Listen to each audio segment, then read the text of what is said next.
എല്ലാവർക്കും നമസ്കാരം. പ്രത്യേകിച്ച് പിതാവ് 2-3 മാസങ്ങൾക്ക് മുമ്പ് ജേക്കബ് മാളിയേക്കൽ എന്നോട് ഒരു ദിവസം ടെലിഫോൺ ചെയ്ത് ചോദിച്ചു, ലൂസി, നാട്ടിലിങ്ങനെ നേഴ്സുമാരുടെ വലിയ പ്രശ്നങ്ങളൊക്കെ നടക്കുകയാണല്ലോ, ഇത് കേട്ടായിരുന്നു, ഒരു ചർച്ച നമുക്ക് വെക്കണ്ടേ? ഞാൻ തീർച്ചയായിട്ടും വളരെയധികം വിഷമിച്ച് ഈ കാര്യങ്ങൾ ഫോളോ അപ്പ് ചെയ്തുകൊണ്ടിരിക്കുന്ന ഒരു സമയത്താണ് ഞാൻ കൂടി വിളിച്ചത്. അന്ന് അങ്ങനെ സംഘടിപ്പിക്കാൻ പറ്റുമായിരുന്നെങ്കിൽ, ആരോടെങ്കിലും ഇതൊക്കെ ഒന്ന് ചർച്ച ചെയ്യാൻ പറ്റുമായിരുന്നെങ്കിൽ എന്ന് ഞാൻ വളരെയധികം ആഗ്രഹിച്ചൊരു നിമിഷമായിരുന്നു. കാരണം നമ്മുടെ നാട്ടിൽ, ഇന്ത്യയിൽ മൊത്തം 17 ലക്ഷം നേഴ്സുമാരാണുള്ളത്. അതിൽ 12 ലക്ഷം നേഴ്സുമാര് കേരളത്തിൽ ജോലി ചെയ്യുന്നു. നിങ്ങളൊന്ന് ആലോചിച്ച് നോക്കണം. ഈ പ്രത്യേകിച്ച് ഇന്ത്യ എന്ന ഒരു രാജ്യത്തില്, സ്ത്രീകളെ പ്രത്യേകിച്ച് അടിമത്ത സ്വഭാവമുള്ള ഒരു നാട്ടില് ഇത്രയും പെണ്ണുങ്ങൾ സ്വന്തം വീട്, ഭർത്താവ്, അതുപോലെ എത്രയോ കടമകൾ ചെയ്ത് ഈ ജോലിയിൽ ഏർപ്പെട്ടിരിക്കുകയാണ്. അന്ന് ഞാൻ നഴ്സിംഗ് പഠിക്കുമ്പോൾ എനിക്ക് കിട്ടിയിരുന്നത് ഒരു 300 രൂപയാണ്. ആ ഒരു അവസ്ഥയിൽ നിന്ന് നമ്മുടെ നാട്ടിൽ നിന്ന് ഒരു കൂലിക്കാരന് കിട്ടുന്ന 650 രൂപ. അത് അവര് കാലത്ത് വന്ന് ഒരു 9 മണിക്ക് വന്ന് അവര് വെള്ളമടിച്ചിട്ട് മദ്യപാനികളായിരിക്കും അവര് വന്ന് അവർക്ക് പൈസ ചോദിച്ചു മേടിച്ച് അവർക്ക് എന്തോ ഒരു ജോലി നമ്മൾക്ക് വേണ്ടി ചെയ്യുന്ന പോലെ ജോലി ചെയ്തിട്ട് അവർക്ക് വരെ 650, 550 ഇന്ന് തൃശ്ശൂർ ടൗണുകളിലെ ജോലി ശമ്പളം കൊടുക്കുന്നുണ്ട്. ആ സമയത്താണ് ഒരു ദിവസം എന്ന് ഓർക്കണം. അപ്പോൾ നമ്മുടെ നാട്ടിലുള്ള ഈ ജോലിയിൽ ഏർപ്പെട്ടിരിക്കുന്ന പ്രത്യേകിച്ച് സ്ത്രീ വിഭാഗത്തെ മൊത്തത്തിൽ അവർ വളരെയധികം വിഷമിച്ച് ജോലി ചെയ്യുന്ന ഇത് അവരവരെ അടിമകളാക്കുകയാണ്. പണ്ട് രാജാവിന്റെ കാലത്താണ് ഒരു മോചനദ്രവ്യം ആവശ്യപ്പെട്ട് പെണ്ണുങ്ങളെ ഇതുപോലെ അടിമകളാക്കുക. അതേ കണ്ടീഷനാണ് ഇപ്പോഴും മിക്കവാറും സ്വകാര്യ മേഖലയിലെ 70% ആശുപത്രികൾ നിർഭാഗ്യവശാൽ പ്രവർത്തിക്കുന്നത് സ്വകാര്യ മേഖലയിലാണ്. ഇവിടെയാണ് എപ്പോഴും പെണ്ണുങ്ങളെ പലതരത്തിലുള്ള മാനസികമായ അടിമത്വം അനുഭവിക്കുക, അല്ലെങ്കിൽ അവർക്ക് ഇഷ്ടപ്പെട്ട ജോലികളാണെങ്കിൽ അല്ലെങ്കിലും ചെയ്യേണ്ടി വരിക. എന്നിട്ട് അങ്ങനെയുള്ള നേഴ്സുമാരെ കഷ്ടപ്പെട്ട് നാട്ടിൽ ജീവിക്കാൻ ബുദ്ധിമുട്ടുള്ളതുകൊണ്ട് സ്വന്തം മിക്കവാറും നഴ്സിംഗിന് പോകുന്ന എല്ലാ കുട്ടികളും, എന്റെ ബാച്ചിലുണ്ടായിരുന്ന 10-30 പിള്ളേരിൽ എല്ലാവരും വളരെ കഷ്ടപ്പെട്ട് ബുദ്ധിമുട്ടി വളരുന്ന വീടുകളിൽ നിന്ന് വന്നിട്ടുള്ളതാണ്. അവർക്ക് വേറെ രക്ഷയില്ലാതെ വരികയാണ്. അപ്പൊ തന്നെ ഒരു പുച്ഛമായ നഴ്സിംഗിനാണോ പഠിക്കുന്നത്? അത് പാവപ്പെട്ട പെൺപിള്ളേർക്കുള്ള ഒരു കോഴ്സല്ലേ, അത് ആരും അങ്ങനത്തെ ഒരു ലെവലിലാണ് നഴ്സിംഗ് വളരുന്നത് തന്നെ ഇന്നത്തെ സമുദായത്തിൽ, അന്നും ഇന്നും. അപ്പൊ നമ്മുടെ അടിമകളാക്കി നഴ്സുമാരെ പെണ്ണുങ്ങള് പ്രത്യേകിച്ച് ജോലി ചെയ്യുമ്പോൾ, അന്ന് 80 കാലഘട്ടത്തില് ഞാൻ കല്യാണം കഴിച്ചിരുന്ന എന്റെ ഭർത്താവിൽ സമരത്തിന് ഇറങ്ങുമ്പോൾ കൂടെ തന്നെ അവരുടെ പെങ്ങള് ജോലി ചെയ്യുന്നത്, അവരൊക്കെ ഒന്ന് ഒപ്പിട്ട് അവർ സമരത്തിന് പോയി. അപ്പോഴൊക്കെ വിചാരിക്കാറുണ്ട്, ഇവരിങ്ങനെ സമരത്തിന് പോകുന്നതുകൊണ്ട് നമ്മളിവിടെ കൂടുതൽ ജോലി ചെയ്യേണ്ടി വരുന്നു എന്നുള്ളൊരു വിഷമായിരുന്നു വീട്ടില്. എങ്കിൽ പോലും 80 കാലഘട്ടത്തില് മിനിമം വേജസ് 8,000 നടപ്പാക്കി. കഴിഞ്ഞ വർഷം എന്റെ ചേച്ചിയുടെ മോൾ ഓപ്പറേഷൻ ചെയ്യാൻ വേണ്ടി തൊടുപുഴ ഹോസ്പിറ്റലിൽ കിടന്നു. അപ്പോൾ അവിടെയുള്ള ഒരു നേഴ്സിനോട് ചോദിച്ചപ്പോൾ 1,500 അല്ലെങ്കിൽ 3,000 രൂപ ഞങ്ങൾക്ക് കിട്ടുന്നുള്ളൂ. ഇത് വന്നു കഴിഞ്ഞ് കഷ്ടപ്പെട്ട് വീട്ടിൽ നിന്ന് വന്ന് ബസ് ചാർജ് അടക്കം കൊടുത്തു കഴിഞ്ഞാൽ ഇത് ഒന്നും കിട്ടാനില്ല. പക്ഷെ എന്തെങ്കിലും ഇംഗ്ലണ്ടിലോ അമേരിക്കയിലോ പോകാം എന്ന ഒരു എക്സ്പീരിയൻസിന് വേണ്ടി മാത്രമാണ് ജോലി ചെയ്യുന്നത്.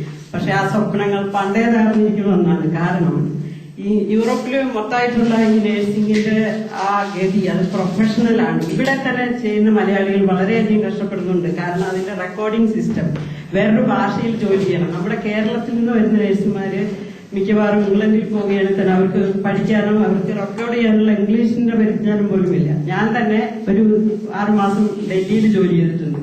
നമ്മുടെ ഇന്ത്യ എന്ന സ്വന്തം രാജ്യത്തിൽ തന്നെ നമ്മളെ കേരളത്തിൽ നിന്ന് വരുന്നവർ വളരെ പുച്ഛമായി കേരള വാല, മദ്രാസി വാല, ഈ കമ്മിറ്റ് സംസാരിക്കാനോ റെക്കോർഡ് ചെയ്യാനോ പോലുള്ള കഴിവില്ല.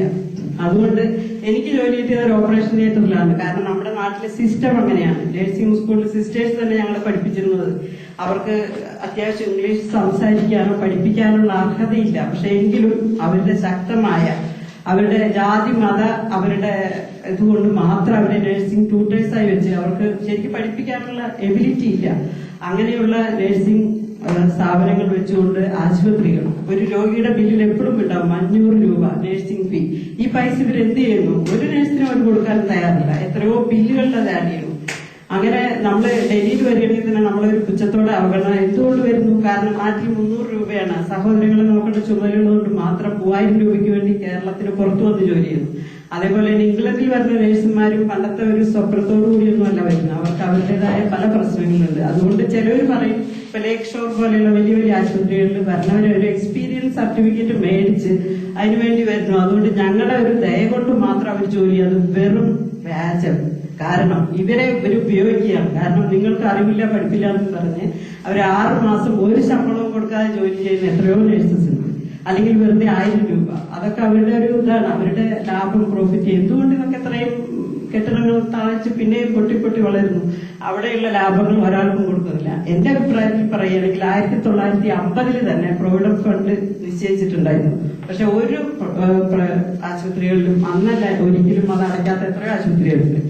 ഞാൻ വളരെ സന്തോഷിക്കുന്നു. എന്തായാലും ബലരാമൻ കമ്മീഷൻ എന്തെങ്കിലും വെച്ചിട്ട് ഈ നഴ്സുമാർക്ക് മിനിമം ശമ്പളമെങ്കിലും കൊടുക്കുക. അല്ലെങ്കിൽ ഈ ഡോക്ടേഴ്സ് നഴ്സസ് ഉള്ള റിലേഷൻഷിപ്പ് എന്തുകൊണ്ട് ഞങ്ങൾ ജോലി ചെയ്യുന്നു 8 മണിക്കൂർ ഒരു ഓപ്പറേഷൻ തിയേറ്ററിൽ ഞാൻ ജോലി ചെയ്യുകയാണെങ്കിൽ എനിക്കും വെയിന് പ്രശ്നമുണ്ട് ഡോക്ടർക്കും. പക്ഷെ എനിക്ക് കിട്ടുന്നതിന്റെ 100 ഇരട്ടി ശമ്പളം അവർക്ക് കൊടുക്കാം. എന്നിട്ട് നമ്മൾ ഒരു 10-30 വർഷം ജോലി ചെയ്യുമ്പോഴേക്കും എല്ലാവർക്കും വെയിന്റെ പ്രോബ്ലം, കാലിന് വേദന, ഇതൊന്നും ആരും കാണാതെ പോകുന്നത് എന്തുകൊണ്ട്? ഇതിനെയൊക്കെ ഞാൻ വിചാരിക്കാറുണ്ട്. ഇതിനെല്ലാം മൗനം പാലിക്കുന്ന വിദേശത്ത് കഴിയുന്ന ഏതൊരു മലയാളിയാണെങ്കിലും അതൊരു കുറ്റകരമായ ഒരു അവസ്ഥയാണെന്നാണ് എനിക്ക് തോന്നുന്നത്. എന്തുകൊണ്ട് ഒരു ഭീമമായ ഹർജി നൽകുകയോ അല്ലെങ്കിൽ നമ്മൾ ജോലി വെച്ച് നാട്ടിൽ പോയ ഒരു സമരത്തിൽ പങ്കെടുക്കുന്നില്ലെങ്കിൽ അതിന് പ്രതികരിക്കാൻ ഒരു അവസരം ലഭിച്ചതിന് ഞാൻ എക്കോയ്ക്ക് പ്രത്യേകം നന്ദി പറയുന്നു. ജേക്കബ് എന്ന് പറഞ്ഞപ്പോൾ തന്നെ ഞാൻ ഇത് ഒരാളോട് ചർച്ച ചെയ്യണം എന്നുള്ളവരാണ് മനസ്സിൽ വിചാരിച്ചത്. പിന്നെ 1980 വെച്ചിരുന്ന മിനിമം വേജസ് 8000 രൂപ 20 വർഷത്തിന് ശേഷം ഒരു പ്രൈവറ്റ് ആശുപത്രിയിൽ, പ്രത്യേകിച്ച് ലാഭം പോയിരുന്ന ആശുപത്രിയിൽ പോലും ആ മിനിമം വേജസ് കൊടുത്തിട്ടില്ല. പിന്നെ അതുപോലെ പല കാര്യങ്ങൾ നേഴ്സായിട്ട് വരുന്നവർക്ക് ശരിക്കും അനുഭവിക്കുന്ന ബുദ്ധിമുട്ടുകൾ ഒരു ഫാമിലി നടത്തിക്കൊണ്ടുകൊണ്ട് തന്നെ ആരും തന്നെ ഇപ്പൊ ഞാൻ എന്റെ ബന്ധത്തിൽ ആരെങ്കിലും ഒരാളോട് നേഴ്സിംഗ് പഠിക്കാൻ പറഞ്ഞാൽ അവർ പറയും, ചേച്ചി അത് പഠിച്ചിട്ട് കാര്യമില്ല, ഒരാൾ നമ്മളെ 1ാമത്തെ കല്യാണം കഴിക്കില്ല. കാരണം വേറെയുള്ള തസ്തികയിലുള്ളവർക്ക് അതിനേക്കാൾ ശമ്പളമുണ്ട്. പിന്നെ വിദേശത്ത് പോകാനുള്ള എല്ലാവരും കളർ റിക്രൂട്ട്മെന്റ് ആണ്. അത് കഴിഞ്ഞ് വന്നു കഴിഞ്ഞാൽ വല്ല പാകിസ്ഥാനിലെയോ അതുപോലെയുള്ള ചില ആശുപത്രികളിൽ ജോലി അതും വ്യാജമായിട്ടുണ്ട്. അത് നിയന്ത്രിക്കാൻ ഗവൺമെന്റിനില്ല. പിന്നെ ഞാനിവിടെ ജോലി ചെയ്യുന്നത് പെരൂസ് ബിൽഡറിനും വാണിജ്യാർജുമായിട്ടാണ് ജോലി ചെയ്യുന്നത്. എപ്പോഴും കേൾക്കാവുന്ന ഒരു തീമയാണ്, നിങ്ങൾ ഇന്ത്യയിൽ നിന്ന് വരുന്ന നഴ്സുമാർക്ക് വളരെയധികം സ്നേഹം, സഹതാപം, മനുഷ്യത്വം എല്ലാം ഉള്ളത്. ഏത് ഹോസ്പിറ്റലിന് പോയാലും അവർ വളരെയധികം നിങ്ങൾക്ക് ഗോൾഡൻ ഹാൻഡ്സ് ആണ്. എന്തുകൊണ്ട് നിങ്ങളുടെ രാജ്യം ഇതിന് മുൻകൈ എടുക്കുന്നില്ല? ഏതെങ്കിലും സഭകളോ ഏതെങ്കിലും കക്ഷി രാഷ്ട്രീയമുള്ള ആരെങ്കിലും എന്തെങ്കിലും സ്വാധീനം ഉപയോഗിച്ച് ഒരു കൊല്ലത്തിൽ ഒരു 10-30 നഴ്സുമാരെങ്കിലും യൂറോപ്പിലേക്ക് എന്തുകൊണ്ട് കടത്തിവിടുന്നില്ല? നിങ്ങൾ എന്തുകൊണ്ട് അങ്ങനെയെങ്കിലും കുറെയൊക്കെ ഡെവലപ്മെന്റ് നിങ്ങളുടെ രാജ്യത്തിന് പറ്റൂലായിരുന്നു? ഞാൻ എപ്പോഴും വിചാരിക്കും ഇതൊക്കെ പറ്റാവുന്ന കാര്യങ്ങളായിരിക്കാം. പക്ഷെ എനിക്ക് ഇതിൻ്റെതായ വഴികൾ അറിയില്ല. എങ്കിൽ പോലും ഫിലിപ്പീൻകാരങ്ങനെ ഓസ്ട്രേലിയക്ക്, അമേരിക്കയ്ക്ക്, കാനഡയ്ക്കൊക്കെ റിക്രൂട്ട്മെന്റ് ചെയ്ത് പോകുമ്പോൾ എന്തുകൊണ്ട് ആരെങ്കിലും വിചാരിച്ചാൽ ഇപ്പൊ ഒരു 100 പിള്ളേരെങ്കിലും, പ്രത്യേകിച്ച് ഇവിടെ യൂറോപ്പ് ഡൗൺ ആയെങ്കിൽ പോലും നഴ്സിംഗ് മേഖലയിൽ വളരെയധികം ഇവിടുത്തെ ചെറുപ്പക്കാർ പോകാൻ ഇഷ്ടപ്പെടാത്ത മേഖലകളിലേക്ക് ഏതെങ്കിലും മതധ്യക്ഷന്മാരോ രാഷ്ട്രീയക്കാരോ ആരെങ്കിലും ഇടപെട്ട് എല്ലാ കൊല്ലവും റിക്രൂട്ട് ചെയ്യാനുള്ള ഏതെങ്കിലും പദ്ധതി ഉണ്ടാക്കാൻ പറ്റുകയാണെങ്കിൽ ഞാൻ വളരെയധികം സന്തോഷിക്കുന്നു. പിന്നെയും പല കാര്യങ്ങളും ഞങ്ങളുടെ എല്ലാ വർഷവും നഴ്സിംഗ് സ്കൂളിന്റെ ഒരുമിച്ചുള്ള മീറ്റിംഗ് ഉണ്ട്. അതിൽ വരുമ്പോൾ ഞങ്ങൾ ഈ ചർച്ചകളൊക്കെ ചെയ്യുകയാണെങ്കിൽ ഞാനിവിടെ ഒരു എഴുത്ത് ഞാൻ പഠിച്ച നഴ്സിംഗ് സ്കൂളിലേക്ക് നിങ്ങൾ ദയവ് ചെയ്ത് പിള്ളേർക്ക് 1500 ഒന്നും വരാ 800 അല്ലെങ്കിൽ ഒരു ദിവസത്തെ ശമ്പളം ഞങ്ങൾക്ക് ഇവിടെ സൂപ്പർ സ്പെഷ്യാലിറ്റിയിലൊക്കെ ജോലി ചെയ്യുമ്പോൾ അതിന്റെ അലവൻസ്, വീക്കെൻഡ് അലവൻസ്, ഹോളിഡേയ്സ്, ഇവിടെ എല്ലാം എസ്റ്റാബ്ലിഷ്ഡ് ആയ ഹോളിഡേയ്സ് ഒന്നും കൊടുക്കാതെ നഴ്സിംഗ് പിള്ളേരുടെ അത്യാവശ്യത്തിന് പോലും മാനസികമായി പീഡനം ചെയ്ത് വീട്ടിലേക്ക് വിടാത്ത എത്രയോ ആശുപത്രികളുണ്ട്. അങ്ങനെയൊന്നും ചെയ്യാതെ അതിനുള്ള അതെങ്കിലും ചെയ്യാന്ന് പറഞ്ഞാൽ അവരൊരു ജസ്റ്റ് ഒരു മറുപടി പോലും അയക്കാനുള്ള ഒരു ഇതില്ല. അപ്പൊ ഞാൻ ആളുകൾക്ക് എല്ലാവരും കൂടി ചർച്ച ചെയ്ത് ഇതിനൊരു പ്രത്യേകിച്ച് ഒരു പരിഹാരം ഉണ്ടാകുന്ന ഒരു സിസിലെ എല്ലാ മലയാളി നഴ്സുമാരും സംഘടിച്ച് ഒപ്പ് ശേഖരിച്ച് പ്രത്യേകിച്ച് 80 കാലഘട്ടത്തിൽ സഹായിച്ച VS ശ്രീ അച്യുതാനന്ദന് കൂടി അതിന്റെ എല്ലാ കോപ്പി അയച്ച് അതുപോലെ തന്നെ ഭാവിയിൽ പറ്റുമെങ്കിൽ ആർക്കെങ്കിലും ഒരു 100 പേരെങ്കിലും യൂറോപ്പിലോ ഇതിലോ കൊണ്ടുവരാൻ പറ്റുകയാണെങ്കിൽ അതൊരു വലിയൊരു പുണ്യമായിരിക്കും. കാരണം 12 ലക്ഷം സ്ത്രീകളുടെ വേദനയാണിത്. പ്രത്യേകിച്ച് ആണുങ്ങളെല്ലാം മിക്കവാറും ഇതിൽ ചെയ്യുന്നത്. മൊത്തം ഇന്ത്യയിൽ 18